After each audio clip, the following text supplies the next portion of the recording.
Perkenalkan, nama saya Aquila Kasih Samantha Makatita dengan NPM 2351155. Di video kali ini saya akan membahas tentang pengantar ilmu hukum atau singkatannya PIH. Ingin tahu apa itu PIH dan bagaimana PIH itu ada? Mari simak video ini dan tonton sampai habis ya. Sekarang kita akan membahas pengertian apa itu pengantar ilmu hukum. Pengantar ilmu hukum merupakan ilmu pengetahuan yang mempelajari hukum secara umum dan memberikan pandangan umum secara ringkas mengenai seluruh ilmu pengetahuan hukum dan mengenai kedudukan ilmu hukum di samping ilmu-ilmu yang lain. Istilah pengantar ilmu hukum pertama kali dipergunakan di Indonesia yaitu ketika Perguruan Tinggi Gadjah Mada didirikan di Yogyakarta pada tanggal 13 Maret 1946 yang sekarang menjadi UGM Yogyakarta. Hingga saat ini di setiap fakultas umum, Sekolah Tinggi Hukum atau Prodi Ilmu Hukum, pengantar ilmu hukum adalah mata kuliah prasyarat bagi semua mata kuliah keahlian hukum dan termasuk ke dalam mata kuliah dasar utama. Nah, sekarang kita akan membahas apa sih tujuan dari PIH. Nah, PIH ini atau pengantar ilmu hukum menjelaskan tentang keadaan, inti dan maksud tujuan dari bagian-bagian penting dari hukum, serta pertalian antara berbagai bagian tersebut dengan ilmu pengetahuan hukum. Adapun kegunaannya adalah untuk dapat memahami bagian-bagian atau jenis-jenis ilmu hukum lainnya. Selanjutnya kita akan membahas konsep-konsep dasar hukum. Apa aja sih yang ada di konsep-konsep dasar hukum?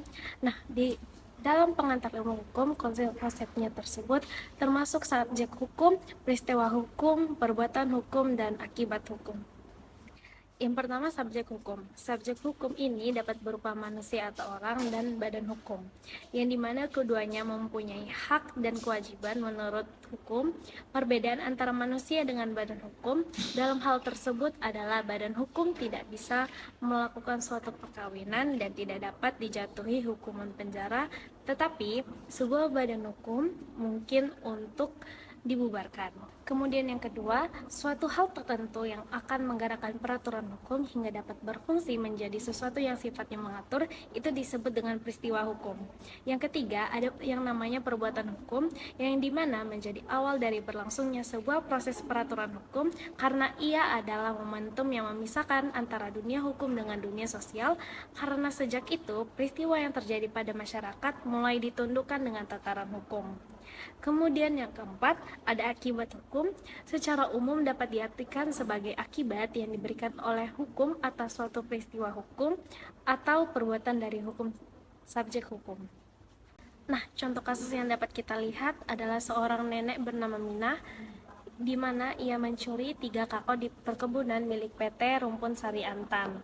Dari sekedar memandang, Minah kemudian memetiknya untuk disemai sebagai bibit di tanah garapannya. Setelah dipetik, 3 buah kakao itu tidak disembunyikan, namun ia meletakkannya di bawah pohon kakao. Dan tak lama berselang, lewat seorang mandor perkebunan kakao PT RSA. Mandor itu pun bertanya, siapa yang memetik buah kakao itu? Dengan polos, Minah mengaku hal itu perbuatannya. Minah pun diceramai bahwa tindakan itu tidak boleh dilakukan karena sama saja mencuri. Sadar akan perbuatannya, Minah meminta maaf pada sang mandor dan berjanji tidak akan melakukannya lagi. 3 buah kakao yang dipetiknya pun dia serahkan kepada mandor tersebut, dan Minah berpikir semua sudah beres dan dia kembali bekerja. Namun dugaannya meleset. Peristiwa kecil itu ternyata berbuntut panjang dan akhirnya ia dilaporkan dan divonis 1 bulan 15 hari dengan masa percobaan selama 3 bulan. Minah dinilai terbukti secara sah dan meyakinkan melanggar pasal 362 KUHP tentang pencurian. Nah, di sini terdapat subjek hukum, yang dimana subjek hukum itu ada seorang nenek Minah, kemudian ada peristiwa hukum yaitu dia mencuri sebuah kakao, 3 buah kakao. Kemudian akibat yang ia dapatkan adalah ia divonis dan mempunyai masa percobaan selama 3 bulan. Nah, dari penjelasan tentang pengantar ilmu hukum ini, dimana untuk kehidupan sehari-hari dan kita rakyat Indonesia tinggal di negara hukum, dan contoh kasus tersebut dari seorang nenek Minah yang mencuri 3 kakao dan divonis selama 1 bulan 15 hari itu merupakan suatu bagian dari pengantar ilmu hukum. Dan sekian penjelasan dari saya, semoga bermanfaat. Terima kasih.